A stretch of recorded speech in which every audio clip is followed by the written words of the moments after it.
Hello everyone, and welcome to Jumperman Tech, where we specialize in HVAC but do everything DIY. This is our follow-up video after working on that one. I would definitely recommend you watch that video. Let's get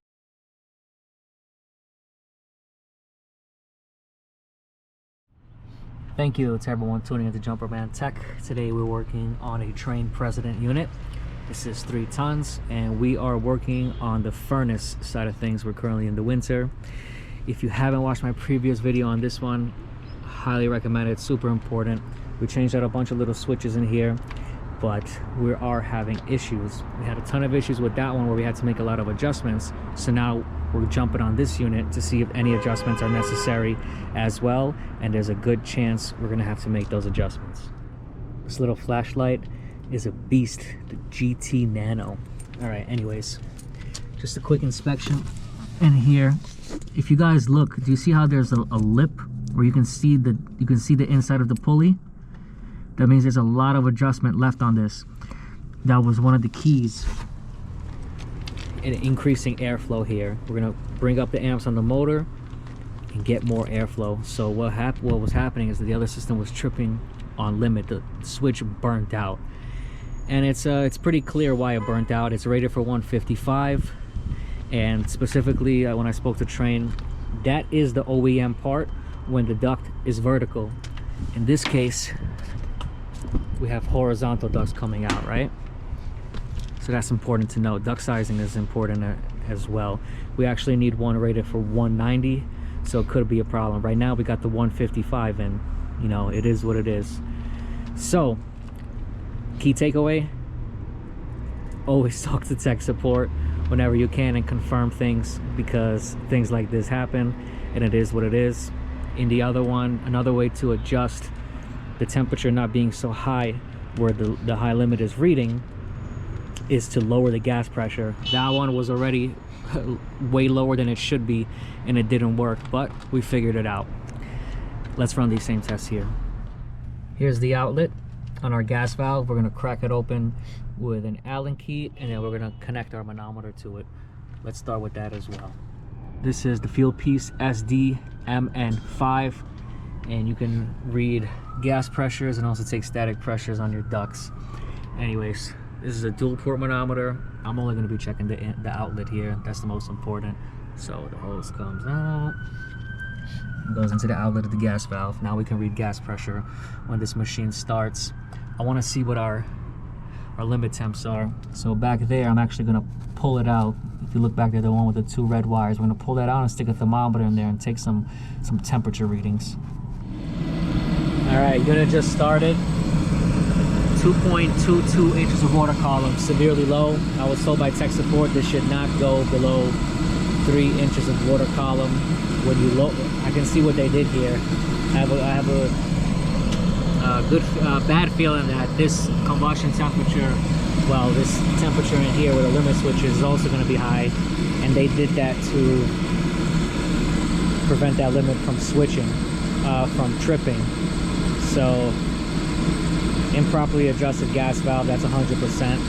Let's see what our temperature comes up to and see what happens. I think we're going to have the same problem as the other one. In that case, we can increase the fan speed and see what's going on. Also, you can check the amperage on the motor.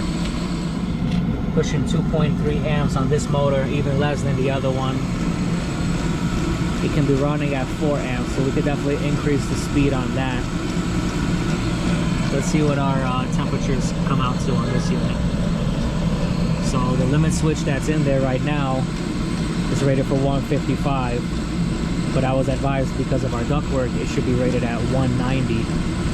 So let's see where this goes. As it runs, it's going to keep climbing. We're already getting close to that 155. This thing is going to trip at 160 degrees. That's why we're tripping. The switch is only rated for 155, but this one's not running as hot as the other unit. But then again, the gas pressure is even lower on this unit.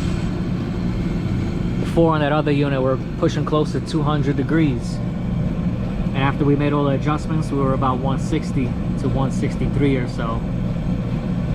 You see, you're right at that range where this would trip. So you need to rate it for 190 and you're gonna be okay.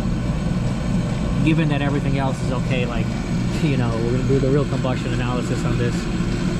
But it looks like, yeah, we're so close. You know, we might actually get away with it, and maybe I could make that fan motor work a little harder by adjusting the pulley, bring the amps up on this, because it's good for 4 amps. You're only running at 2.3 amps. There's quite an adjustment you can make on this.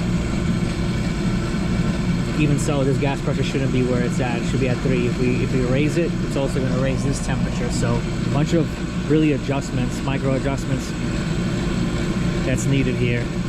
Looks like we're pretty much averaging out around this same temperature.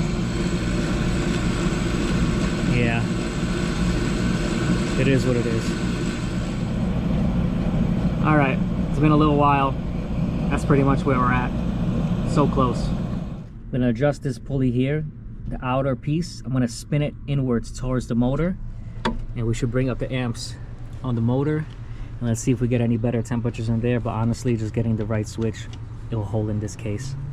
Took off the belt. There's an Allen key on the outer edge there. The only way I was able to see it is to do this with a mirror. It's a real pain. It's loose now. Let's see if this can be turned by hand. Basically, this piece here, I'm going to turn it inwards. Can you see? This piece is spinning in. I'm making it tighter. And like that, we're going to increase the amps on the motor. Let me lock that thing down and let's test again. Belt is back on there. It's just a little hard to see. I don't know if you'll see it through the video, but there's a flat part on the threading inside there. I don't think you'll be able to see. Just make sure when you lock down that screw, it's on the flat part. Anyways, let's try this again. Alright, from 2.2 to 2.7, 2.8 amps. That's definitely a significant amperage increase that motor's going to be putting more work right now. Let's see what happens. This is pretty much where we're averaging out now, 130. So even with that adjustment, this switch would actually work, even though you need the 190 rating. The only reason it's staying on is because the gas pressure is low. So the solution here is to put in the correct limit switch rated at 190 because of our ductwork. And then when we get that, then we can increase the gas pressure. But right now, at least he'll have something to run, and that's a good solution there. At least he's gonna have heat in this case. All right, reading static pressure between the supply and return. We're at 0.8, 0.7. They said is acceptable, but you don't want to go past, what was it, 1 inch of water column. So I'll take it. All right, still averaging out CO. Still averaging out CO at 124. Combustion temperature, stack temp 300, 10% oxygen. It's running at 80.8% efficiency, 6.2 CO2. I mean, it's not as low as the other one. It has higher ratings, but this ain't gonna be bad. But what is affecting it is that gas pressure. So once we change the limit switch to 190 and adjust that gas pressure and raise it, this is all going to change. But at least he has something for now, and we'll be back shortly. Stack temp rising, ppm dropping.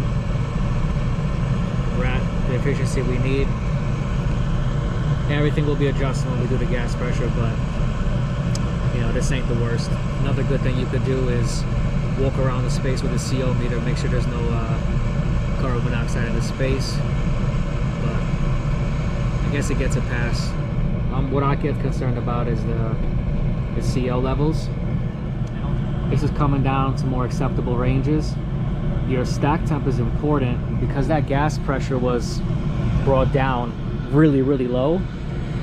What happens is that the unit can start to condense, and all that condensation will build up in the heat exchanger, and what would happen is you'll start to rust it out, and that's how you get holes and stuff like that in there. So you don't want to do that. So we want to raise that limit switch to 190 and raise the gas pressure, and that's going to be the solution here.